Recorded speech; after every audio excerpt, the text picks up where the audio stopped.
दोनों की निगाहें मिली तो नील के चेहरे पर भी एक हल्की सी मुस्कान आ गई। 1 महीने पहले उसने बालकांत को पीटा था। उस वक्त नील ने सोचा था कि राजदत्त तुरंत जवाबी कार्रवाई करेगा, लेकिन ऐसा नहीं हुआ था। नील को यह बात अब समझ में आई कि राजदत्त इतने समय तक क्यों शांत था। राजदत्त शिष्य मूल्यांकन दिवस का इंतजार कर रहा था। उसने डेथ मैच के लिए नील को अपने प्रशिक्षण सहायक के रूप में चुनने की योजना बनाई थी, ताकि वो बिना किसी के संदेह को बढ़ाए नील वायुपुत्र को मार सके। नील इस बात को समझकर राजदत्त से लड़ने की तैयारी में मन ही मन खुद का हौसला बढ़ा रहा था, लेकिन तभी आश्चर्य की बात यह हुई कि राजदत्त ने नील को नहीं चुना। इसके बजाय उसने नील के पीछे खड़े एक मजबूत आदमी को चुना। नील के चेहरे पर एक हैरानी भरी शिकन उभर आई। सुंदरनगर ने हाल ही में इस मजबूत अधेड़ उम्र के मजबूत गुलाम को खरीदा था। हालांकि वो एक कैदी था, लेकिन उसके शरीर पर कोई भी गंभीर या आंतरिक चोट नहीं थी। वो मजबूत और स्वस्थ दिख रहा था। नील ने अनुमान लगाया कि वो आदमी अपना मणिपुर चक्र जागृत कर चुका है। एक बार जब राजदत्त ने अपना लक्ष्य चुन लिया तो अधेड़ उम्र के उस व्यक्ति ने भी कोई संकोच नहीं किया और वो तुरंत ही अखाड़े में कूद गया। उसकी आंखें उग्रता से चमक उठी। आज तक डेथ मैच में कोई भी गुलाम जिंदा नहीं बच पाया था। प्रशिक्षण सहायक के लिए लापरवाही का मतलब मौत हो सकता है, इसलिए चुपचाप मौत की प्रतीक्षा करने के बजाय अपनी पूरी ताकत से लड़ना ही बेहतर था। किसी भी प्रशिक्षण सहायक के बचने की संभावना को बढ़ाने का बस यही एकमात्र तरीका था। ऐसी ही आक्रामक सोच के साथ अधेड़ उम्र के व्यक्ति ने पहले हमला करने की योजना बनाई। वो अपनी पूरी ताकत से राजदत्त की ओर बढ़ा। उस अधेड़ उम्र के आदमी का शरीर काफी मजबूत था और वो एक उग्र बैल की तरह अखाड़े में आगे बढ़ने लगा। उसकी शक्ति इतनी भयानक थी कि अखाड़े पर बिछी रहस्यमय चट्टान तेज गर्जना की आवाज करने लगी, मानो कि टूट ही जाएंगी। राजदत्त, जो अपने हाथ से निकलती नीले रंग की रोशनी के साथ खड़ा था, एक पल के लिए चकित हो गया। वो अपने प्रतिद्वंद्वी की खुद तक पहुंचने की प्रतीक्षा कर रहा था और उसके हाथ एक जानलेवा मुक्का मारने के लिए कस चुके थे। जब अधेड़ उम्र का आदमी राजदत्त के पास पहुंचा, तब राजदत्त ने तुरंत ही उसकी तरफ कदम बढ़ाया और राज परिवार की खास नंदी सहस्त्र मुष्टिका से उस व्यक्ति पर प्रहार किया। नंदी सहस्त्र मुष्टिका का असर तुरंत नहीं दिखा, लेकिन यह अधेड़ उम्र के उस व्यक्ति को रोकने के लिए पर्याप्त था। और अब वो सहायक राजदत्त को नहीं मार पाया तो एक पल के लिए वो निराशा में दहाड़ा और फिर घूमा और फिर से हमला करने के लिए तैयार हो गया, इस बात से अनजान कि वो घायल हो गया है। उस आदमी ने फिर से हमला करने के लिए कदम बढ़ाया, तभी उसके शरीर से 5 धीमी आवाजें आती सुनाई दी। तुरंत ही अधेड़ उम्र के व्यक्ति के शरीर पर 5 जगहों से खून बहने लगा। उसकी आंखें चौड़ी हो गई। उसके चेहरे पर अविश्वास झलक रहा था, मानो उसे समझ ही नहीं आया कि अभी अभी उसके साथ क्या हुआ। जब उसने कुछ बोलने के लिए अपना मुंह खोला तो केवल गुर्राने की आवाज आ रही थी। धीरे धीरे उसकी आंखें बंद हो गई और वो जमीन पर गिर पड़ा। अधेड़ उम्र के सहायक ने तड़प तड़प कर वहीं सबके सामने दम तोड़ दिया। एक तगड़े स्वस्थ आदमी को मारने के लिए राजदत्त को केवल एक मुक्के की जरूरत पड़ी। मुकाबला देख रहे सभी बच्चे खुशी से झूम उठे, यहां तक कि कुछ दर्शक तो तालियां बजाने लगे। लेकिन इतने सारे शोर के बीच किसी ने नगर के मुट्ठी भर बच्चों पर ध्यान नहीं दिया, जो उदास नजर आ रहे थे। प्रधानमंत्री के सबसे बड़े बेटे के रूप में राजदत्त की अपनी प्रतिष्ठा थी। सभी जानते थे कि बचपन से ही वो तरह तरह की शक्तिशाली औषधियों से अपने शरीर को मजबूत बनाता आ रहा है। अब स्वाभाविक तरीके से तो ऐसी प्रकृति इतनी तेज नहीं हो सकती थी, इसलिए ऐसी शक्ति अर्जित करने का एकमात्र यही तरीका हो सकता है कि राजदत्त ने दूसरी स्वर्गीय आशीर्वाद की गोली खा ली है। भृगु ऋषि द्वारा दी गई दिव्य गोलियों में से एक तो देवदत्त पहले ही खा चुका था, इसलिए यही एकमात्र बची हुई गोली थी और अब उसे भी राजदत्त खाकर हजम कर चुका था। नील वायुपुत्र ने इस पर विचार करते हुए निराशा में अपना सिर हिलाया और उसके चेहरे पर एक कड़वी मुस्कान उभर आई। उसके चाचाओं ने बहुत सारे घृणित कार्य किए थे। सुंदरनगर में सैकड़ों वर्षों में किसी ने भी इन 2 जादुई गोलियों को खाने की हिम्मत नहीं की थी, लेकिन अब राज्य संभालने के कुछ समय बाद ही उसके चाचाओं ने दिव्य गोलियां आपस में बांट ली थी। जब नील ने पहली बार सुना था कि देवदत्त ने पहली गोली खा ली है तो उसके दिल में गुस्सा फूट पड़ा था, लेकिन अब नील को इस बात से ज्यादा परेशानी महसूस नहीं हुई कि राजदत्त ने आखिरी जादुई गोली भी खा ली है। नील को ऐसा नहीं लगा कि वो किसी तरह से नुकसान में है, क्योंकि उसने महसूस किया कि जादुई गोली का जो भी प्रभाव था, ठीक वही प्रभाव देवीय देहशोधन तकनीक का भी था, या शायद उसका प्रभाव गोलियों से भी बेहतर है। नील ने यह सुनिश्चित किया था कि वो अपने शरीर की शुद्धिकरण प्रक्रिया को जारी रख सके, जिसका नतीजा यह हुआ कि उसका शरीर अब पहले से भी बेहद ताकतवर था और अब वो जादुई गोलियां नील के लिए उतनी महत्वपूर्ण नहीं थी। नील ये सोच रहा था कि तभी बालकांत की आवाज सुनाई दी। पहले डेथ मैच के विजेता राजकुमार राजदत्त हैं। एक बार फिर तालियों की गड़गड़ाहट के साथ नील अपनी सोच से बाहर आया। इतने में राजदत्त ने अपना हाथ मजबूती से हवा में उठाया और मंच पर खड़े बालकांत की ओर देखकर भारी आवाज में कहा, मैं अभी भी अपने प्रदर्शन से संतुष्ट नहीं हूं, इसलिए मैं एक और व्यक्ति को चुनौती देना चाहता हूं। बालकांत इस विचार पर गुप्त रूप से प्रसन्न था कि आखिरकार उसका बदला पूरा होने का समय आ गया है। मैं अभी भी अपने प्रदर्शन से संतुष्ट नहीं हूं, इसलिए मैं एक और व्यक्ति को चुनौती देना चाहता हूं। बालकांत इस विचार पर गुप्त रूप से प्रसन्न था कि आखिरकार उसका बदला पूरा होने का समय आ गया है। अब राजदत्त नील को जिंदा नहीं छोड़ेगा। उसने मुस्कुराते हुए कहा, राजकुमार राजदत्त, यदि आप फिर से शक्ति प्रदर्शन करना चाहते हैं तो आप एक और गुलाम को चुन सकते हैं। राजदत्त ने गुलामों की ओर देखा। उसने ज्यादा सोच विचार किए बिना ही दासों की ओर इशारा करना शुरू किया।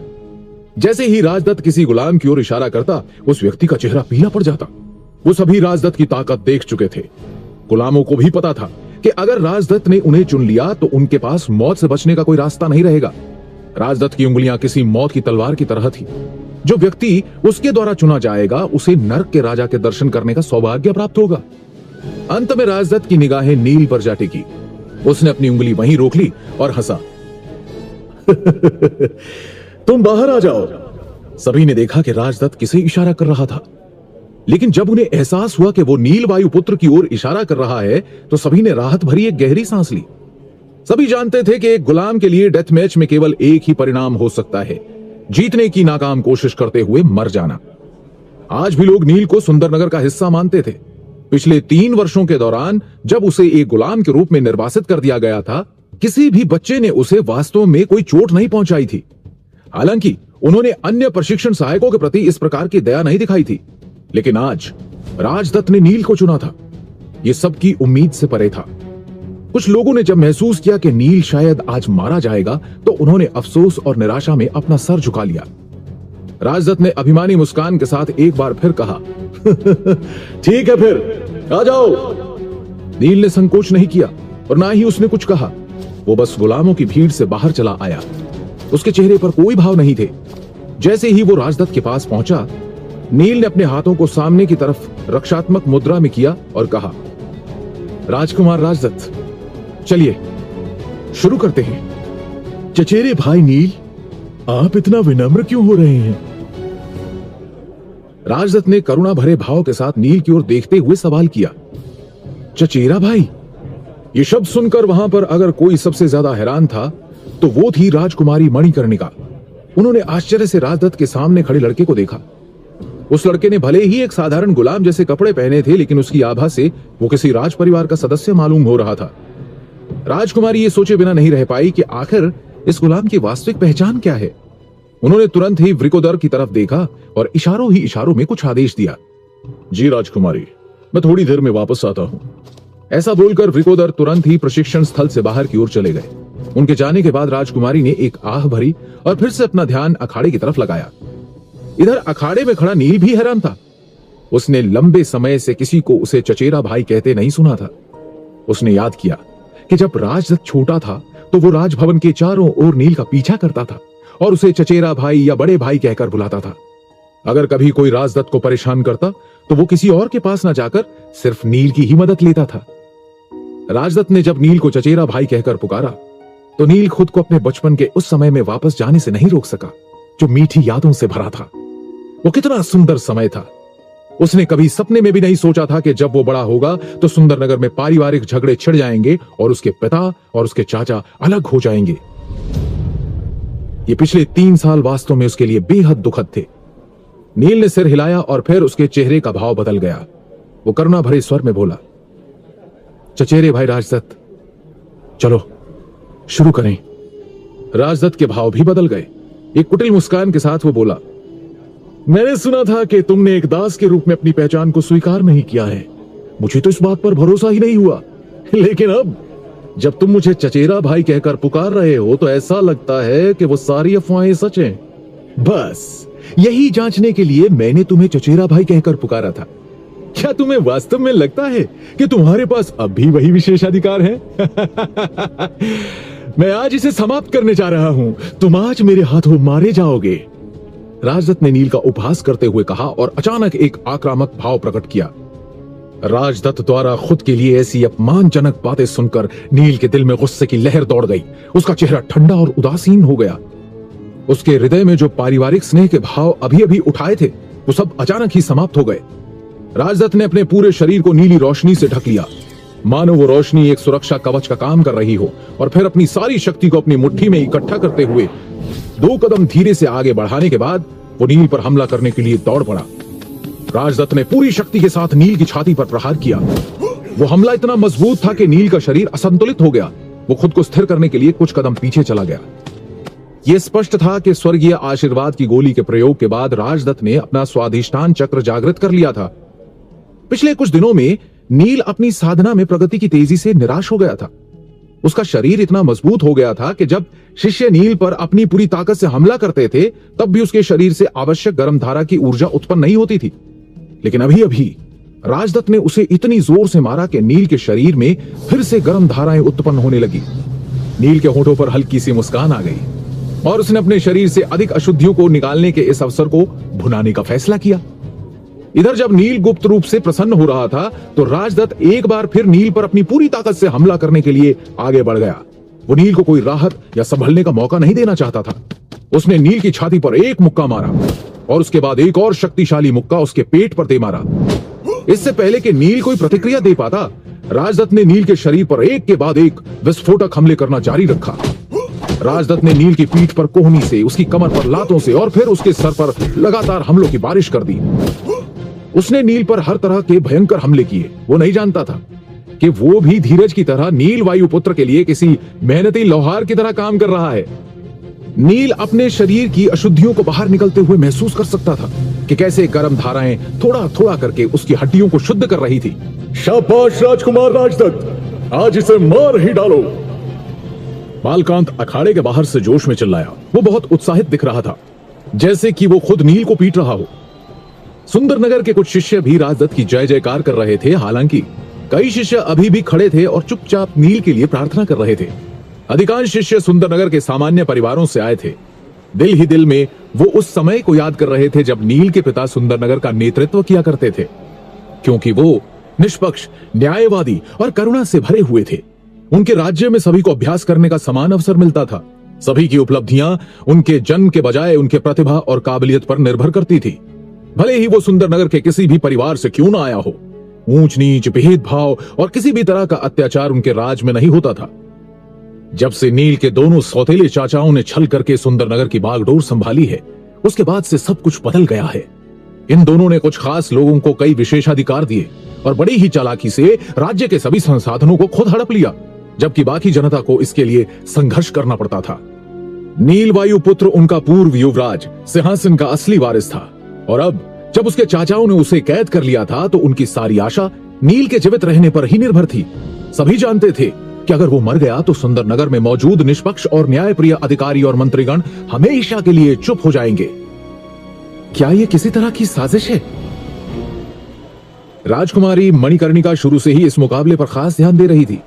ज्यादातर दर्शकों की प्रतिक्रिया देखकर उसे लगा कि वो शायद उस गुलाम लड़के नील को पसंद करते हैं। क्या ऐसा हो सकता है कि नील सुंदरनगर के पुराने महाराज का बेटा हो, जिसे किसी साजिश के तहत जान से मारने की कोशिश की जा रही है? अपने इस अनुमान से राजकुमारी का हृदय कांप उठा, लेकिन फिर भी वो वृकोदर के वापस आकर इसकी पुष्टि करने का इंतजार कर रही थी। इस बीच राजदत्त ने नील पर हमला करना जारी रखा। वहीं राजदत्त के पिता यजुवेंद्र इस लड़ाई को देखकर भौचक्के रह गए। वो अपने बेटे को अच्छी तरह से जानते थे। स्वर्गीय आशीर्वाद वाली गोली खाने के बाद राजदत्त ने अपना स्वाधिष्ठान चक्र जागृत कर लिया था, जिससे उसकी ताकत बहुत बढ़ गई थी। उसके मुक्कों में कम से कम 500 किलो की ताकत मौजूद थी। यजुवेंद्र को विश्वास था कि उसका बेटा सुंदरनगर की युवा पीढ़ी का दूसरा सबसे शक्तिशाली व्यक्ति था। देवदत्त ही एकमात्र युवा था जो राजदत्त को हरा सकता था। यजुवेंद्र ने राजदत्त को नील पर दर्जनों मुक्के मारते हुए देखा। उसके हमले भयंकर और मजबूत थे और पूरी शक्ति से मारे गए थे, जबकि नील, जो शुरू से ही सिर्फ मार खाए जा रहा था, वो अभी तक गंभीर रूप से घायल नहीं हुआ था। नील अभी तक मरा क्यों नहीं? यजुवेंद्र खुद में ही बड़बड़ाया। वो ये देखकर हैरान था कि नील इतने भयंकर हमलों को झेलने के बाद भी बार बार खड़ा कैसे हो जा रहा था। क्या इसका यह मतलब था कि नील ने अपने शरीर को मजबूत बनाने की कोई विशेष तकनीक सीखी थी, या नील के पिता यानी उनके सौतेले भाई ने शरीर को मजबूत करने का कोई तरीका खोजा था, जिसे परिवार के बाकी लोगों से तो गुप्त रखा गया, लेकिन मरने से पहले उन्होंने वो नील को सिखा दिया। इस तथ्य को ध्यान में रखते हुए कि किस तरह नील को प्रशिक्षण स्थल पर 3 सालों तक अंधाधुंध पीटा गया था, लेकिन फिर भी वो अभी भी जीवित था। यह स्पष्ट था कि नील कुछ तो ऐसा जानता था जो दूसरों को नहीं पता था। जब यजुवेंद्र को लगा कि उसने नील का रहस्य खोज लिया है, तो उसकी आंखें चमक उठी। इस समय अखाड़े में यह देखकर कि इतने खतरनाक हमलों के बावजूद वो नील को घायल नहीं कर पा रहा था, राजदत्त अधीर हो गया। जैसे जैसे उसका गुस्सा बढ़ता जा रहा था, उसके मुक्के लगातार और भी खतरनाक होते जा रहे थे और उसने नील के शरीर पर हर तरह के जानलेवा हमले करने की कोशिश की। नंदी सहस्त्र मुष्टिका! नील के शरीर से 6 विस्फोटों की आवाज सुनाई दी। राजदत्त ने सोचा था कि नंदी सहस्त्र मुष्टिका की विनाशकारी शक्ति नील को हरा देगी, लेकिन उसके आश्चर्य का कोई ठिकाना नहीं रहा जब उसने देखा कि नील अभी भी उसके सामने खड़ा है, दृढ़ और अपराजित। इससे राजदत्त को बहुत बेचैनी महसूस हुई। ये लड़का बड़ा अजीब है। इसका शरीर इतने भयंकर हमलों का सामना कैसे कर सकता है?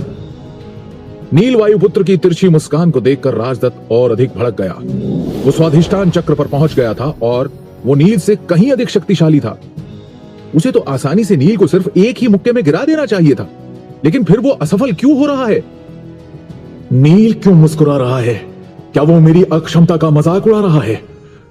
इस तरह के विचारों ने राजदत्त की तिलमिलाहट को आक्रोश में बदल दिया। उसकी आंखें क्रोध से चमक उठी और उसने अपने सबसे ज्यादा शक्तिशाली हथियार का उपयोग करने का फैसला किया। राजदत्त ने अपनी जेब से एक डिबिया निकाली, जिसे देखकर राजकुमारी मणिकर्णिका की आंखें हैरानी से बड़ी हो गई और वो बोली, विद्युत वाहिनी फरसा! राजदत्त इतना क्रूर कैसे हो सकता है? पूरी शक्ति लगाकर मारने पर भी नील वायुपुत्र को मानो कुछ भी नहीं हो रहा था। राजदत्त ने जितना अधिक इसके बारे में सोचा, उतना ही उसे एहसास हुआ कि नील से निपटने के लिए उसे अपने गुप्त हथियार का उपयोग करना ही पड़ेगा। राजदत्त ने अपनी जेब से एक छोटी सी डिबिया निकाली। उस पर चमकीले लाल रंग के कई प्रतीक बने हुए थे, जिन्हें सावधानी पूर्वक तराशा गया था। उसने डिब्बी के सामने वाले हिस्से को नील की तरफ किया और जल्दी से डिब्बी को खोल दिया और दहाड़ते हुए बोला, भाड़ में जाओ! जब राजदत्त ने वो छोटी डिब्बी निकाली तो नील चौंक गया। सुंदर नगर का पूर्व युवराज होने की वजह से वो जानता था कि डिब्बी के अंदर विद्युत वाहिनी फरसा है, जो राज परिवार के सबसे अच्छे हथियारों में से एक है। ये एक गुप्त अस्त्र है जिसे एक ताबीज के अंदर रखा जाता है। इसके अंदर शक्तिशाली बिजली की शक्ति मौजूद होती है, जो दुश्मन पर हमला करके उसे तुरंत मार सकती है। लेकिन इस शक्ति को सिर्फ एक ही बार इस्तेमाल किया जा सकता है। यह निश्चित रूप से बहुत महंगा हथियार था, जिसे व्यक्तिगत रक्षा के लिए राज परिवार की युवा पीढ़ी को दिया जाता था। राजदत्त इतना क्रूर और शातिर है कि हताश होने पर वो मुझ पर इतनी आक्रामक और विनाशक शक्ति से हमला करना चाहता है। ये सोचकर नील को हैरत हुई। भले ही उसका शरीर काफी मजबूत था, लेकिन फिर भी वो विद्युत वाहिनी फरसे के हमले से बच नहीं पाएगा। नील अभी ये सोच ही रहा था कि तभी पूरे इलाके में गूंजती एक तीव्र गर्जना के साथ बिजली से बना एक फरसा उस डिब्बी से बाहर आता दिखाई दिया और सीधे नील की तरफ बढ़ चला। अपनी ओर आते हमले को देखकर नील बचने के लिए तुरंत नीचे की तरफ झुका और फिर जमीन पर लुढ़क गया। विद्युत वाहिनी फरसे से निकली बिजली एक कर्कश ध्वनि के साथ चमकी और नील के सिर को छूती हुई निकल गई, जिससे उसके बालों की कुछ लटें जलकर राख हो गई। तभी नील के पीछे अखाड़े के बाहर खड़े एक गुलाम की दर्दनाक चीख सुनाई पड़ी। विद्युत वाहिनी फरसा सीधा उसके शरीर से टकरा गया था, जिसकी वजह से देखते ही देखते उसके शरीर में भयंकर आग लग गई और वो गुलाम तुरंत राख में बदल गया। गुलाम की हालत देखकर सभी के होश उड़ गए। राजदत्त ने इस बार सारी हदें पार कर दी थी। उसका विद्युत वाहिनी फरसा अखाड़े में किसी को भी मार सकता था। जरा सोचिए क्या होता अगर इस हमले में एक गुलाम के बजाय किसी शिष्य या दर्शक की जान चली जाती। राजदत्त ने किसी भी नगरवासी के जीवन को कभी भी गंभीरता से नहीं लिया था।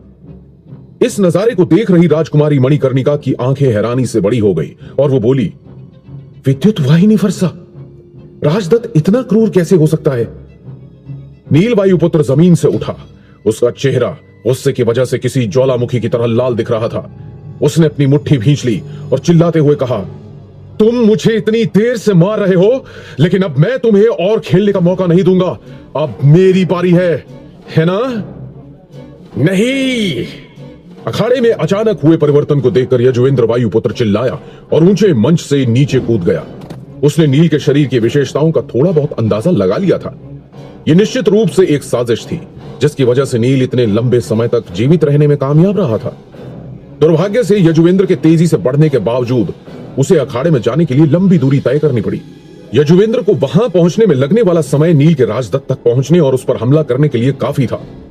नंदी सहस्त्र मुष्टिका।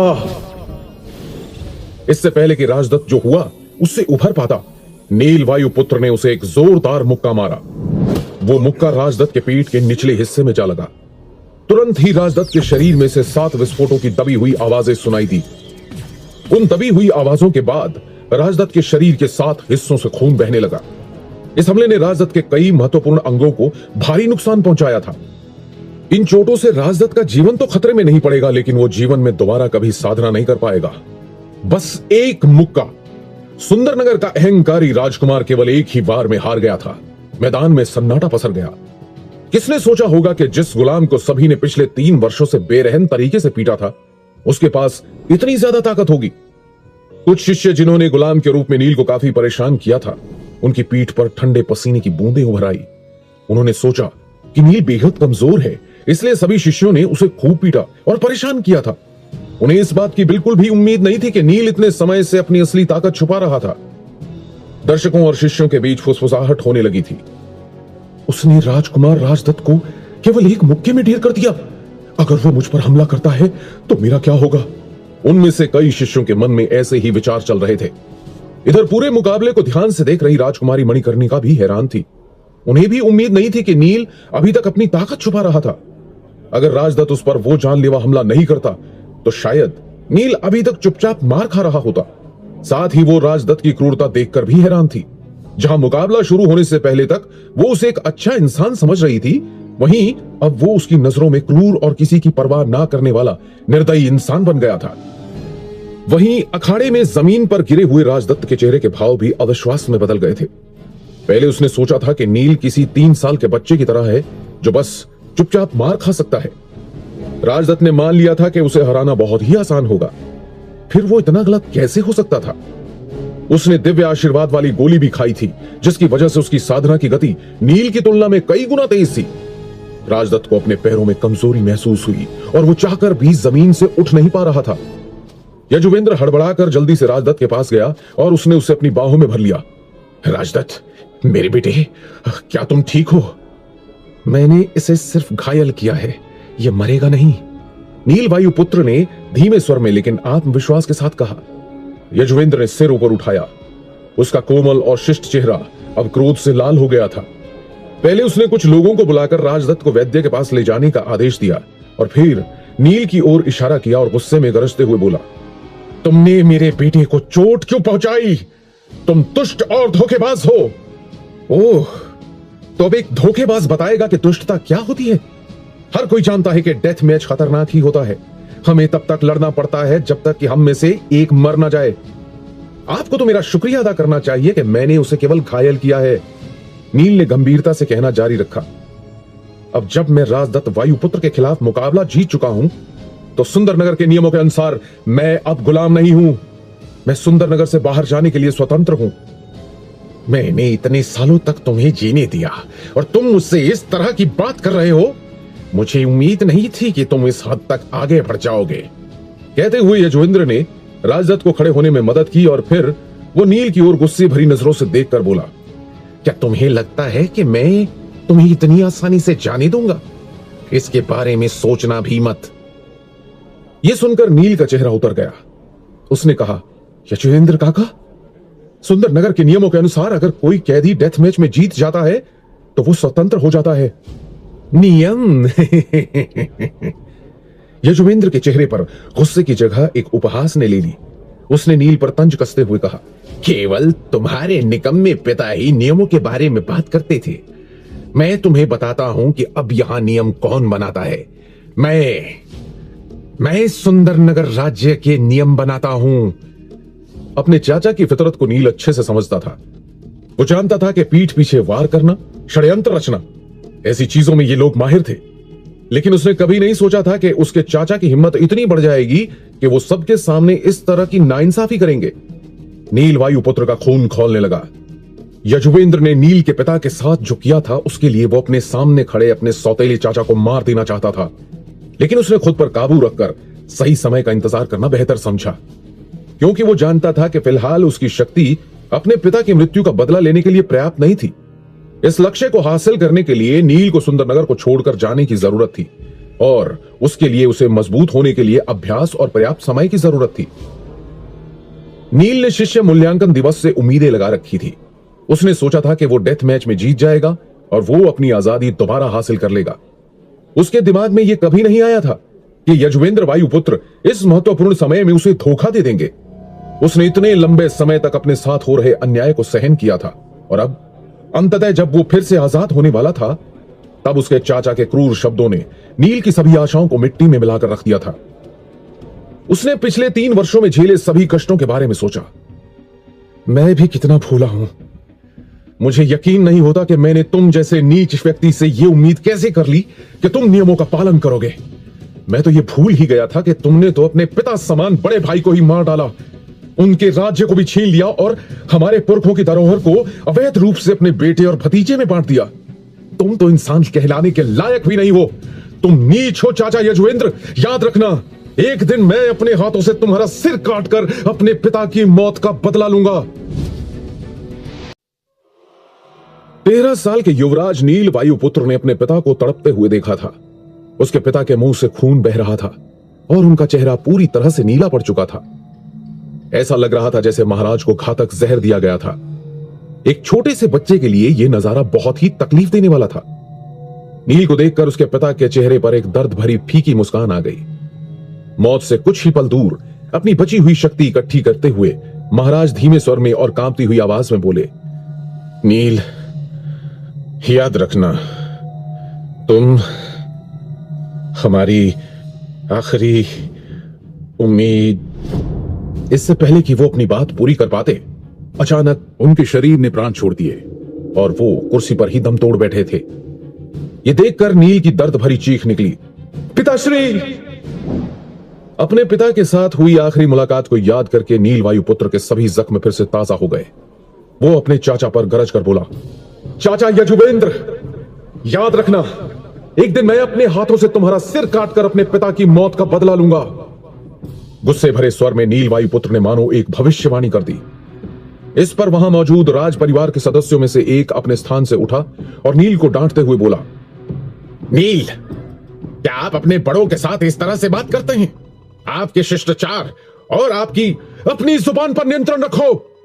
नील दहाड़ते हुए उसकी बात काटते हुए बोला, जब मेरे पिताश्री को मारा गया तब आप क्या कर रहे थे? पूरे सुंदरनगर के लिए मेरे पिताश्री ने क्या कुछ नहीं किया? आप इतने एहसान फरामोश कैसे हो सकते हैं? अब यह मत कहना कि तुम लोगों को सच्चाई पता नहीं थी, या फिर कहीं ऐसा तो नहीं कि तुम सब भी उनकी हत्या में शामिल थे? नील ने तीखे स्वर में चिल्लाते हुए कहा। उसके दिल में गुस्से की चिंगारी 3 सालों तक दबी रही और धीरे धीरे गहरी नफरत में बदल गई। जब उसने चारों ओर देखा तो उसकी आंखें गहरे तिरस्कार से भरी थी। जैसे ही उसकी नजरें वहां बैठे लोगों से मिली तो वो या तो अपना सर घुमा लेते या उसकी टकटकी से बचने के लिए नीचे देखने लगते। यजुवेंद्र अब इस बारे में बात नहीं करना चाहता था, इसलिए उसने कहा, बकवास बंद करो लड़के, चलो मुद्दे पर आते हैं। मुझे बताओ कि तुमने कौन सी देह शोधन तकनीक सीखी है और मैं वादा करता हूं कि तुम्हें दर्द रहित मौत मिलेगी। मेरा प्रस्ताव तुम्हें कैसा लगा? उसने अपने शब्दों से नील को डराना चाहा और फिर अगले ही पल उसकी बाहों से नीले रंग की रोशनी निकलने लगी। आपको मेरी देह शोधन तकनीक के बारे में जानना है? हाँ, सपने देखो। ऐसा कहकर नील वहां से बाहर निकलने के लिए तेजी से मुख्य द्वार की तरफ जाने लगा। ऐसा लग रहा था कि उसके पास वहां से बाहर निकलने के लिए संघर्ष करना ही एकमात्र विकल्प होगा, वरना वो यहां से कभी बाहर नहीं निकल पाएगा। उसे बाहर की ओर जाते देख यजुवेंद्र ने तुरंत उसका पीछा किया और उसे आगे बढ़ने से रोक लिया। तुम बहुत ठीक हो लड़के, लेकिन तुम्हारे पास बचने का कोई रास्ता नहीं है। फिर भी मैं तुम्हें अपनी शोधन तकनीक को सौंपने का एक और मौका दूंगा, वरना मैं तुम्हारे टुकड़े टुकड़े कर दूंगा और तुम्हें तब तक चलाऊंगा जब तक कि तुम राख में बदल नहीं जाते। भाड़ में जाओ, नील वायुपुत्र ने उत्तर दिया और यजुवेंद्र को मुक्का मारने के लिए आगे बढ़ गया। लेकिन जैसे ही नील का मुक्का करीब आया, यजुवेंद्र ने तुरंत ही खुद को उस हमले से अलग कर लिया और इससे पहले कि नील संभल पाता, यजुवेंद्र ने उसकी पीठ पर एक जोरदार मुक्का जड़ दिया। यजुवेंद्र की शक्ति अन्य शिष्यों की तुलना में बहुत ज्यादा थी, और जब उसका मुक्का नील के शरीर पर लगा तो उसका असर कई गुना अधिक था। मणिपुर चक्र जागृत कर चुके साधक की शक्ति स्वाधिष्ठान चक्र के साधक की तुलना में 3 गुना अधिक होती है। मुक्का पड़ते ही एक भयानक शक्ति नील के शरीर में प्रवेश कर गई। कुछ पल के भीतर ही दर्द एक परिचित गर्म धारा में बदल गया, लेकिन वो मुक्का बहुत शक्तिशाली था और वो नील की बर्दाश्त करने की सीमा को पार कर गया। नील दर्द से कराह उठा और हमले के प्रभाव के कारण वो जमीन पर जा गिरा। बड़ी मुश्किल के बाद वो दोबारा अपने पैरों पर खड़ा हुआ और उसने अपने मुंह में आए खून को जमीन पर थूक दिया। ये देखते हुए कि इतने शक्तिशाली हमले के बावजूद नील अपने पैरों पर खड़ा होने में सक्षम था, यजुवेंद्र का दिल खुशी से उछल पड़ा। अद्भुत! तुम्हारी देह शोधन तकनीक सच में अद्भुत है। अगर तुम मुझे वो तकनीक दे दो तो मैं तुम्हें जीवित रहने का मौका दे सकता हूं। मैं तुम पर विश्वास क्यों करूं, वो भी तुम्हारे जैसे नीच और धोखेबाज आदमी पर। मैं तुम्हारे मुंह से निकले एक भी शब्द पर विश्वास नहीं करता। नील ने अपनी तेज सांसों को स्थिर करने की कोशिश करते हुए जवाब दिया। उसके शरीर में राहत की अविश्वसनीय अनुभूति हो रही थी। यह ऐसा था जैसे कि राजदत्त और फिर यजुवेंद्र की पिटाई की वजह से उसकी हड्डियों से पूरी अशुद्धियां बाहर निकल गई थी। 1 महीने की पिटाई के बाद नील स्वाधिष्ठान चक्र के शिखर पर पहुंच गया था और हाल ही में उसने देखा था कि उसकी प्रगति धीमी हो गई है। दिन ब दिन वो और भी मजबूत होता जा रहा था, जिसका मतलब था कि उसे अब गर्म धारा की ऊर्जा प्रसारित करने के लिए और भी मजबूत प्रतिद्वंदी से मार खाने की जरूरत थी। लेकिन आज राजदत्त और फिर यजुवेंद्र का सामना करने के बाद वो काफी बेहतर महसूस कर रहा था। उसकी हर हड्डी धातु की तरह मजबूत हो गई थी। अचानक से उसका शरीर चुस्ती और सफुर्ती से भर गया, मानो वो अपनी हड्डियों की शक्ति को महसूस कर सकता हो। जैसे जैसे नील की हड्डियां मजबूत होती गई, उसकी सांस लेने की गति भी बदल गई। सांस लेने और छोड़ने की गति अब पहले से धीमी और गहरी हो गई थी और हर सांस के साथ उसका शरीर खुद को साफ कर रहा था। साथ ही ऊर्जा की एक लहर उसकी कुंडलिनी चक्रों से होते हुए पूरे शरीर में प्रवाहित होने लगी थी। यह संकेत था कि उसने अपना तीसरा चक्र यानी मणिपुर चक्र को जागृत कर लिया था। जैसे ही यह मजबूत शक्ति उसके शरीर में प्रवाहित हुई, उसका पूरा शरीर बेहद हल्का महसूस कर रहा था, लेकिन वो अभी भी अपने चेहरे पर शांत भाव बनाए रखने में कामयाब रहा। लगता है तुम ऐसे नहीं मानोगे। ठीक है, देखते हैं तुम कितनी देर तक इसी तरह से मार खा सकते हो। यजुवेंद्र इस बार नील को धर दबोचने के इरादे से उस पर झपटा, लेकिन उसी क्षण माहौल ने एक आश्चर्यजनक मोड़ ले लिया। जैसे ही यजुवेंद्र नील के करीब आया तो नील वायु पुत्र बिजली की तरह तेजी से उस पर टूट पड़ा। पूरी ताकत के साथ चलाया गया नील का मुक्का सीधा यजुवेंद्र की छाती पर जा लगा। अब जब नील ने अपना मणिपुर चक्र जागृत कर लिया था तो उसका अपने शरीर पर बेहद नियंत्रण हो गया था और वह पहले की तुलना में अब और अधिक शक्ति प्राप्त करने में सक्षम हो गया था। लेकिन क्योंकि यजुवेंद्र इस बात से पूरी तरह से अनजान था, इसलिए उसने नील की क्षमता को कम करके आंका था। नील ने जो मुक्का मारा, उसकी ताकत ने यजुवेंद्र को हवा में 30 फीट पीछे की ओर उड़ा दिया। वो फर्श पर जोर से गिरा और फिर कई बार लुढ़कते हुए दूर जा गिरा। तुमने मणिपुर चक्र जागृत कर लिया है, यजुवेंद्र ने अपने हाथ से अपनी छाती को जोर से दबाते हुए पूछा और उसी समय उसके मुंह से खून निकलने लगा। उसके चेहरे पर अविश्वास का भाव था। नील वायुपुत्र ने धराशायी यजुवेंद्र को उपहास भरी मुस्कान के साथ देखा, फिर वहां मौजूद बाकी आदमियों की ओर देखते हुए ललकारा, और कोई है जो मुझे रोकने की कोशिश करने की हिम्मत करना चाहता है? कहते हुए वो सीधा खड़ा हो गया। नील ने अब अपनी शक्ति छुपाने की कोशिश नहीं की और अपने मणिपुर चक्र की आभा को शान से फैलने दिया। पूरे प्रशिक्षण स्थल में सन्नाटा पसर गया। ऐसा लग रहा था कि डर के मारे लोग सांस लेना तक भूल चुके हैं, क्योंकि अब जब यजुवेंद्र उसका मुकाबला नहीं कर पाया था तो और कौन उसे चुनौती देने की हिम्मत कर सकता था। राजकुमारी मणिकर्णिका भी चकित होकर नील वायुपुत्र को ही देख रही थी। अभी थोड़ी देर पहले ही वृकोदर उनके पास आए थे और उन्होंने जो सूचना दी थी उसे सुनकर वो हैरान रह गई थी। इतना बड़ा षड्यंत्र? सच जानकर राजकुमारी का मुंह खुला का खुला रह गया था। राजकुमारी, हमें तुरंत ही यहां से वापस जाकर सम्राट को इसकी सूचना देनी चाहिए। ठीक है काका, बोलकर राजकुमारी उठने ही वाली थी कि तभी सामने का नजारा देखकर उसकी सांसें अटक गई। उसी समय प्रशिक्षण स्थल के कोने से एक जोरदार आवाज गूंज उठी, मैं तुम्हारा मुकाबला करूंगा। ये सुनकर सब स्तब्ध रह गए। नील की ताकत देखने के बाद भी आखिर कौन उससे मुकाबला करने की हिम्मत कर रहा है? इन ललकार भरे शब्दों को सुनकर जब नील वायुपुत्र ने उस ओर देखा तो सामने खड़ी भीड़ दो भागों में बट गई और उनके बीच से एक अधेड़ उम्र का आदमी बाहर निकला। उसका चेहरा आकर्षक और कपड़े शानदार थे और उसके शरीर से एक बेहद मजबूत आभा निकल रही थी। नागेंद्र वायुपुत्र? उस आदमी को अपने पास आते देखकर नील की भौहें तन गई। इस समय नील अपने बड़े चाचा महाराज नागेंद्र का सामना नहीं करना चाहता था।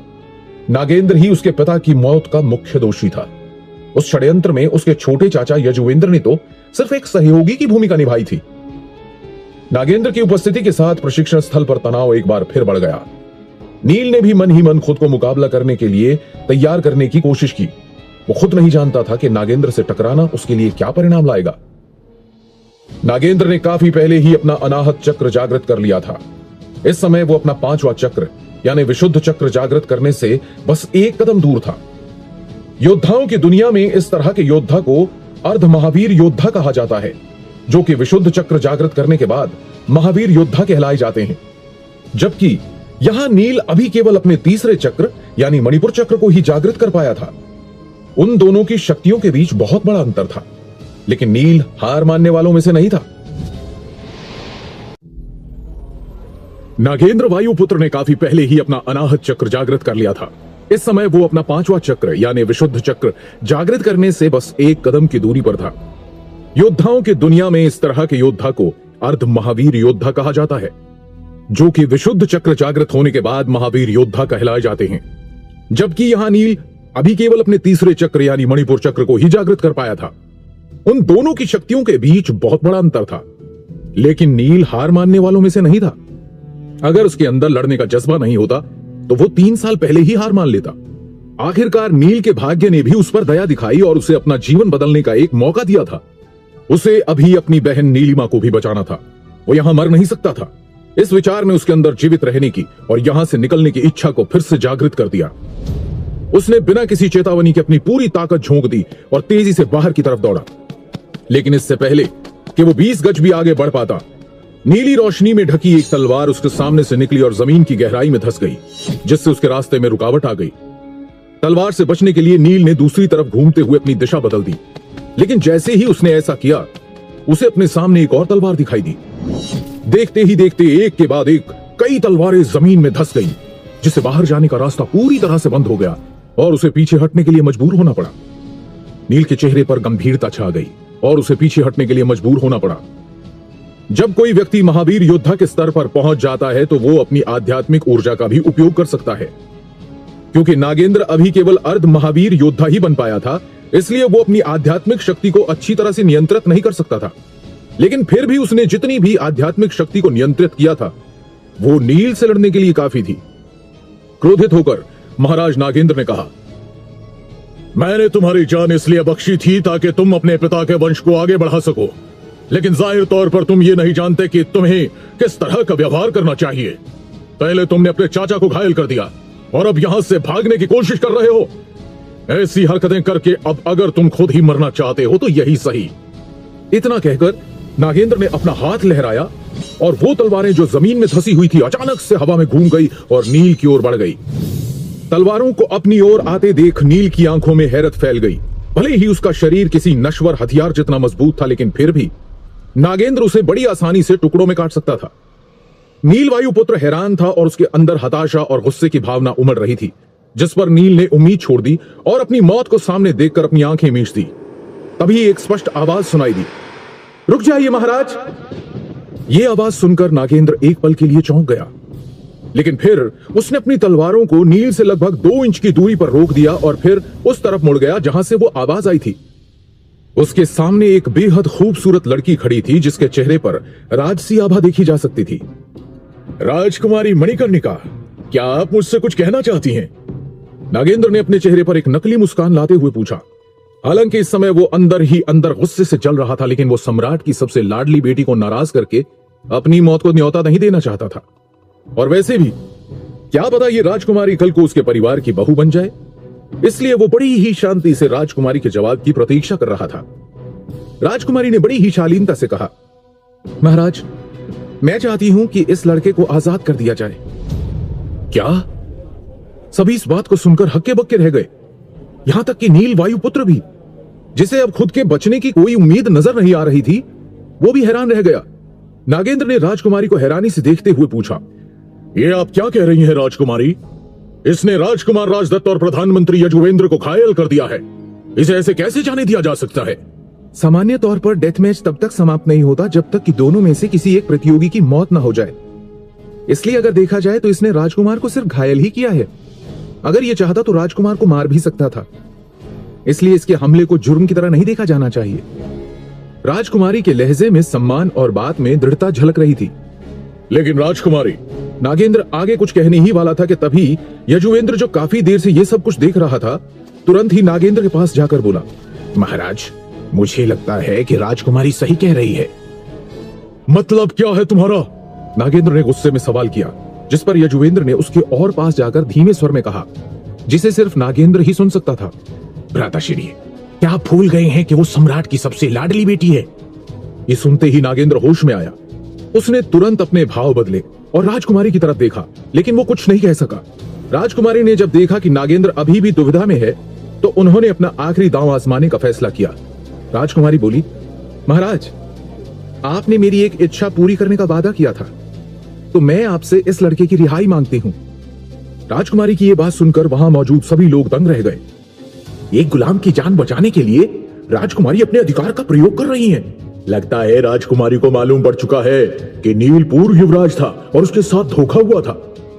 नहीं, सम्राट बिंदुसार महाराज नागेंद्र पर पूर्ण विश्वास करते हैं, लेकिन फिर राजकुमारी के ऐसा करने के पीछे क्या कारण हो सकता है? वहां मौजूद भीड़ में फुसफुसाहट होने लगी थी। सभी लोग अपना अपना गणित लगाने में लगे हुए थे। वहीं महाराज नागेंद्र को कुछ समझ नहीं आ रहा था, लेकिन जब उन्होंने यजुवेंद्र की ओर देखा तो उसने हां में अपना सिर हिलाया। ठीक है राजकुमारी, अगर आपकी यही इच्छा है तो ऐसा ही होगा। दिल पर पत्थर रखकर नागेंद्र ने जवाब दिया और पलटकर सैनिकों की तरफ देखते हुए कहा, इस लड़के को तुरंत आजाद कर दो। कुछ सैनिक आगे आए और नील को प्रशिक्षण स्थल से बाहर ले जाने लगे। भीड़ को कुछ समझ में नहीं आ रहा था कि वहां क्या हो रहा है, लेकिन वहां ऐसे भी कई लोग मौजूद थे जो नील वायुपुत्र की आजादी से बेहद खुश थे।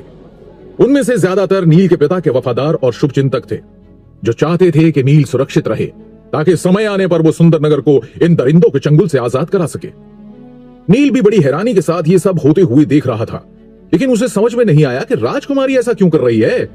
वो तो आज से पहले कभी मिले भी नहीं थे। भला श्यामल साम्राज्य की राजकुमारी एक गुलाम को क्यों बचाना चाहेंगी? क्या उसे अब अपने पिता सम्राट बिंदुसार और नागेंद्र के षड्यंत्रों के लिए शर्मिंदगी महसूस हो रही है? नील ने मन ही मन विचार किया और फिर धन्यवाद राजकुमारी बोलकर वहां से जाने को हुआ। जाने से पहले नील ने एक आखिरी बार राजकुमारी को देखा। जब राजकुमारी की नजरें नील वायुपुत्र से मिली तो उन्होंने महसूस किया कि नील की आंखों में एक अजीब तरह की नाराजगी थी। वो इसका कारण नहीं समझ पा रही थी। अपनी व्याकुलता को छुपाकर मुस्कुराते हुए राजकुमारी ने कहा, कोई बात नहीं। नील ने आगे कुछ नहीं कहा और चुपचाप प्रशिक्षण स्थल से बाहर चला गया। नील के जाने के बाद नागेंद्र राजकुमारी की तरफ मुड़ा और बोला, राजकुमारी, आप तब तक मुकाबले का आनंद उठाइए। मैं जरा वैद्यराज से राजदत्त के बारे में बात करके आता हूं। ऐसा कहकर उसने यजुवेंद्र को इशारा किया और वहां से चला गया। थोड़ी देर बाद यजुवेंद्र भी प्रशिक्षण स्थल से बाहर आया। जैसे ही वो बाहर निकला, एक बाज उड़ते हुए आया और उसके कंधे पर बैठ गया। यजुवेंद्र ने अपनी जेब से एक छोटी सी पर्ची निकाली और उस बाज के पंजों में बांधकर बोला, अघोरा के पास जाओ। उसकी बात सुनकर बाज तुरंत ही उड़कर दूर चला गया और फिर कुछ ही देर में यजुवेंद्र महल के एक गुप्त कमरे में प्रवेश कर गया। जैसे ही उसने अंदर प्रवेश किया, किसी ने एक खंजर उसकी गर्दन पर रख दिया। अगर हिलने की कोशिश भी की तो तुम्हारी गर्दन धड़ से अलग हो जाएगी। बड़े भाई, आप ये क्या कर रहे हो? यजुवेंद्र ने चौंक कर पूछा, लेकिन उसने हिलने की हिम्मत नहीं की। वो जानता था कि उसका भाई नागेंद्र कितना क्रूर है। वो बिना सोचे समझे खंजर उसके गले में घुसा सकता है।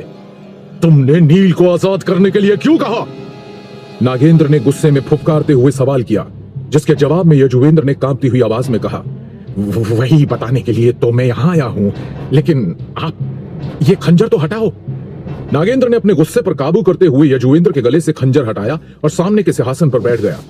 यजुवेंद्र ने एक राहत की सांस ली और पास रखी कुर्सी पर बैठ गया। अब जल्दी बको। नागेंद्र का गुस्सा अभी भी पूरी तरह से शांत नहीं हुआ था। यजुवेंद्र ने अपनी बात को स्पष्ट करते हुए कहा, बड़े भाई, आप तो जानते हैं कि हम इस समय सम्राट को नाराज करने का जोखिम नहीं उठा सकते। इसीलिए मैंने आपको राजकुमारी की बात मानने की सलाह दी थी। लेकिन तुम्हें क्या लगता है कि राजकुमारी नील को क्यों बचाना चाहती है? कहीं वो उसे पसंद तो नहीं करने लगी है? अब नागेंद्र को एक नई चिंता सताने लगी थी, क्योंकि अगर ऐसा हो गया तो उनकी सालों की मेहनत बर्बाद हो जाएगी और एक बार फिर सब कुछ नील के हाथों में चला जाएगा। यही नहीं, एक बार सत्ता हाथ में आने के बाद नील वायुपुत्र सबसे पहले उन दोनों को ही मौत के घाट उतारेगा। यही सब सोच सोचकर उसने परेशानी भरे भाव के साथ यजुवेंद्र की तरफ देखा तो यजुवेंद्र हल्का मुस्कुराकर बोला, भ्राताश्री, आप परेशान बहुत जल्दी हो जाते हैं। क्या आपको लगता है कि मैंने इन बातों के बारे में नहीं सोचा होगा? यजुवेंद्र अभी भी शांत था और यह बात कहते हुए उसके चेहरे पर एक जहरीली मुस्कान थी। नागेंद्र ने तिल मिलाते हुए पूछा, और उस नील के बच्चे का क्या? हम उसे ऐसे नहीं जाने दे सकते। आपको क्या लगता है मैं उसे इतनी आसानी से जाने दूंगा? यजुवेंद्र ने कुटिलता के साथ कहा तो नागेंद्र ने उत्सुकता से पूछा, तुम्हारे कहने का क्या मतलब है? मैंने उसे खत्म करने का इंतजाम कर दिया है। यजुवेंद्र के चेहरे की मुस्कान और भी बड़ी हो गई। कौन कौन करेगा उसे खत्म? बोलो। नागेंद्र और भी उत्सुक हो गया। जवाब में यजुवेंद्र ने कहा, अघोरा। कहते हुए यजुवेंद्र के चेहरे पर एक विजयी मुस्कान थी। नागेंद्र ने तिल मिलाते हुए पूछा, और उस नील के बच्चे का क्या? हम उसे ऐसे नहीं जाने दे सकते। आपको क्या लगता है मैं उसे इतनी आसानी से जाने दूंगा? यजुवेंद्र ने कुटिलता के साथ कहा तो नागेंद्र ने उत्सुकता से पूछा, तुम्हारे कहने का क्या मतलब है? मैंने उसे खत्म करने का इंतजाम कर दिया है। यजुवेंद्र के चेहरे की मुस्कान और भी बड़ी हो गई। कौन कौन करेगा उसे खत्म? बोलो। नागेंद्र और भी उत्सुक हो गया। जवाब में यजुवेंद्र ने कहा, अघोरा। क्या? अघोरा? लेकिन वो तो। नागेंद्र कुछ कहना चाहता था लेकिन फिर रुक गया। परेशान मत होइए महाराज, पहले की तरह ही इस बार भी किसी को कुछ पता नहीं चलेगा और नील का नाम इस दुनिया से हमेशा हमेशा के लिए मिट जाएगा, ठीक उसके बाप की तरह। यजुवेंद्र के चेहरे पर इस समय क्रूर भाव थे। नागेंद्र अभी भी खुद को परेशान होने से नहीं रोक पा रहा था। लेकिन अगर राजकुमारी को सब कुछ पहले ही पता चल गया तो? भ्राताश्री, पहली बात तो ये है कि हमने सम्राट को नुकसान पहुंचाने के लिए कोई चाल नहीं चली है और जो कुछ भी हुआ वो हमारा पारिवारिक मामला था, तो फिर इतने छोटे से मामले में भला सम्राट क्यों ही अपनी टांग अड़ाएंगे? और दूसरी बात, भले ही नील राजकुमारी को पसंद हो, लेकिन उसकी मौत के बाद तो राजकुमारी उससे विवाह नहीं कर पाएगी ना, इसलिए हमें नील की तरफ से कोई परेशानी नहीं होगी। और तीसरी बात, हमने पहले ही सम्राट से विवाह अनुबंध पत्र पर सहमति प्राप्त कर ली है, इसलिए उन्हें अपनी पुत्री में से किसी एक का विवाह हमारे राज परिवार में करना ही पड़ेगा। ऐसा होने पर सम्राट अपनी पुत्री के ससुराल वालों को कोई नुकसान नहीं पहुंचाएंगे। इतना कहने के बाद यजुवेंद्र के चेहरे की मुस्कान और बड़ी हो गई और उसने गर्व भरे चेहरे के साथ नागेंद्र की ओर देखकर पूछा, तो भ्राताश्री, क्या आप मानते हैं कि कूटनीति में मुझे कोई नहीं हरा सकता? अब बस अघोरा अपना काम सही से कर दे। नागेंद्र ने फिक्र जाहिर करते हुए कहा, जिस पर यजुवेंद्र उसे आश्वासन देते हुए बोला, उसके बारे में भी चिंता करने की कोई जरूरत नहीं है। आज तक कोई भी अघोरा के चंगुल से बच नहीं पाया है। कुछ विचार करने के बाद आखिरकार नागेंद्र के चेहरे से परेशानी के भाव कुछ कम हुए। दरअसल सभी को लगता था कि 3 साल पहले हुए तख्ता पलट के पीछे नागेंद्र का हाथ है, लेकिन यह पूरी तरह से गलत था। षड्यंत्र बनाना और दूसरों को फंसाना उसके बस की बात नहीं थी। यह काम यजुवेंद्र ही करता था, फिर चाहे वो नील के पिता को धोखे से जहर देना हो या फिर सम्राट को अपनी बातों में उलझाकर संधि की शर्तों के लिए राजी करना। यजुवेंद्र सच में कूटनीति का दमदार खिलाड़ी था। इधर प्रशिक्षण स्थल में नागेंद्र और यजुवेंद्र के जाने के बाद राजकुमारी ने वहां हो रहे मुकाबलों को कुछ देर और देखा, लेकिन फिर वो खड़ी हो गई और वृकोदर से बोली, वृकोदर काका, क्या अब हम नील वायुपुत्र से मिल सकते हैं? देखिए राजकुमारी, मैं समझ सकता हूं कि आपके मन में क्या विचार चल रहा है, लेकिन हमें किसी छोटे से राज्य के अंदरूनी मामलों में ज्यादा दखल नहीं देना चाहिए। आपने उसकी जान बचाकर पहले ही उनके पारिवारिक मामले में हस्तक्षेप कर दिया है। अब आपको यहीं पर रुक जाना चाहिए। वृकोदर के समझाने पर राजकुमारी झुंझलाकर बोली, काका, आप भी जानते हैं कि पिताश्री ने सुंदरनगर के साथ विवाह अनुबंध पत्र पर सहमति दी है। हमारी बहनों में से किसी एक को सुंदरनगर के राज परिवार में विवाह करना ही होगा। काका, आपको क्या लगता है, यजुवेंद्र और नागेंद्र जैसे धूर्त जो अपने भाई के नहीं हुए, क्या वो सम्राट के प्रति वफादार रहेंगे? राजकुमारी ने अपनी परेशानी की वजह जाहिर की, तो इस पर वृकोदर ने संदेह व्यक्त करते हुए पूछा, तो आप क्या करना चाहती हैं? हमें नील वायुपुत्र से मिलना होगा और उसे अपने साथ श्यामल साम्राज्य चलने के लिए मनाना होगा। इससे एक तो वो सुरक्षित रहेगा और साथ ही साथ वो अपनी क्षमताओं को भी तेजी से बढ़ा पाएगा। हमें विश्वास है कि वो अपने धूर्त चाचाओं का पर्दाफाश करने और सम्राट बिंदुसार के सामने सबूत पेश करने में हमारा सहायक बन सकता है। राजकुमारी ने दृढ़ता के साथ जवाब दिया। ठीक है, फिर नील को ढूंढकर उससे बात करते हैं। वृकोदर ने कहा और राजकुमारी को लेकर वो प्रशिक्षण स्थल से निकल गए। इधर दूसरी तरफ सुंदरनगर की सड़कों पर चलते हुए नील अपने बचपन के दिनों को याद कर रहा था कि कैसे वो और नीलिमा यहां समय बिताया करते थे। वो कैसे पहले एक दूसरे से लड़ते और फिर खुद ही मनाने भी आ जाते थे। अपने बीते दिनों की याद आने के बाद उसका दिल एक बार फिर नीलिमा के लिए परेशान हो उठा। उसे कुछ भी करके जल्द से जल्द सप्त सिंधु आश्रम पहुंचना ही होगा। वो अभी अपने ख्यालों में खोया ही हुआ था कि उसे पीछे से किसी की आवाज सुनाई दी। युवराज नील! युवराज! ये शब्द सुनकर तो नील स्तब्ध रह गया। अपने लिए यह संबोधन सुने उसे 3 साल से भी ज्यादा समय हो गया था और वो ये देखने के लिए पीछे मुड़ा कि आखिर कौन है जो उसे आज भी युवराज कहकर बुला रहा है। लेकिन जब उसने पीछे मुड़कर देखा तो वो हैरान रह गया। तुम? नील ने हैरान होकर पूछा तो उसके सामने खड़े शख्स ने बड़ी शालीनता से जवाब दिया, जी युवराज। लेकिन तुम यहां क्या कर रहे हो? तुम्हें तो प्रशिक्षण स्थल में होना चाहिए था ना? नील ने उत्सुकता से पूछा। तो नील के सामने खड़े उस शख्स धीरज ने उत्तर दिया, मैंने अपना मुकाबला जीत लिया है, इसलिए मैंने सोचा कि आपसे मुलाकात कर लूं। धन्यवाद। वैसे भी मैं अब सुंदरनगर छोड़कर जा रहा हूं। नील ने एक आह भरी और धीरज की तरफ देखकर कहा। वो नहीं जानता था कि अब वो फिर कब इस नगर में दोबारा आ पाएगा, इसलिए वो शायद आखिरी बार अपनी जन्मभूमि को देख रहा था। वो धीरे धीरे चारों तरफ देखते हुए नगर के मुख्य द्वार की तरफ जा रहा था। धीरज भी उसके साथ ही चलने लगा और फिर उसने उत्सुकता से पूछा, अब आप कहां जाएंगे? फिलहाल तो मैं श्यामल साम्राज्य की राजधानी के पास स्थित सप्त सिंधु आश्रम में शिक्षा ग्रहण करने जाऊंगा। नील ने यह नहीं बताया कि वो वहां नीलिमा को बचाने के लिए जाना चाहता था, क्योंकि उसे यह नहीं मालूम था कि आखिर नीलिमा सप्त सिंधु आश्रम से काली पहाड़ी पर कैसे पहुंच गई और कौन है जिसने उसे वहां कैद किया है। इन सब बातों का पता लगाने के लिए उसे पहले सप्त सिंधु आश्रम में शिष्य के रूप में प्रवेश करना होगा और फिर इस बारे में सारी जानकारी इकट्ठा करनी होगी, तभी वो नीलिमा को वहां से आजाद करवा पाएगा। नील की बात सुनकर धीरज बेहद उत्साहित हो गया और उसने खुश होते हुए पूछा, युवराज, क्या मैं भी सप्त सिंधु आश्रम में शिष्य बनकर जा सकता हूं? धीरज की बात सुनकर नील ने एक फीकी मुस्कान दी और बोला, सुना है कि वहां पर कड़ी परीक्षा ली जाती है और उसमें उत्तीर्ण होने वाले व्यक्ति को ही शिष्य के रूप में स्वीकार किया जाता है, इसलिए अभी तो मुझे अपने ही प्रवेश पाने पर संदेह है। यह सुनकर धीरज थोड़ा निराश हो गया और बोला, ठीक है, फिर मैं आपको नगर के मुख्य द्वार तक छोड़ने के बाद वापस आ जाऊंगा। इसके जवाब में नील ने कुछ नहीं कहा। उसने बस सहमति में अपना सिर हिलाया और आगे चलना जारी रखा। कुछ ही देर में वो दोनों नगर के मुख्य द्वार के बाहर आ गए। धीरज ने नील को अलविदा कहा और वापस जाने के लिए मुड़ गया, लेकिन उसी समय आसमान से एक बड़ी सी कांसे की हांडी जमीन पर आ गिरी, जिससे गगन भेदी खड़खड़ाहट की आवाज आई। उस भयानक शोर को सुनते ही वहां मौजूद द्वारपालों ने तुरंत ही अपने कान ढक लिए। धीरज ने भी वो आवाज सुनी तो वो चौंक कर उस दिशा में देखने लगा जहां से ये आवाज आ रही थी। सामने का नजारा देखकर वो हैरान रह गया। उसने देखा कि एक पर्वताकार हांडी लुढ़कते हुए आ रही थी। नील, जो एक आखिरी बार नगर को देख रहा था, उसका ध्यान भी इस आवाज से भंग हो गया। उसने देखा कि एक बड़ी सी हांडी बहुत ही तेजी से उसकी तरफ आ रही थी। वो तुरंत सतर्क हो गया और उस हांडी से दूर जाने की कोशिश करने लगा, लेकिन उस हांडी की गति बहुत तेज थी। इससे पहले कि नील कोई प्रतिक्रिया दे पाता, वो हांडी नील के करीब पहुंच गई। फिर उसमें से एक दुबला पतला हाथ बाहर निकला, जिसने नील को कांसे की हांडी के अंदर खींच लिया। फिर उस हांडी से एक बूढ़े आदमी ने अपना सिर बाहर निकाला। वो बेहद पतला था, उसकी हड्डियां धसी हुई थी और त्वचा झुर्रियों से भरी हुई थी। उसका सिर हांडी से बाहर निकल रहा था। वो हंसा, बहुत भाग्यशाली, इस लड़के के पास एक विशेष गंध है।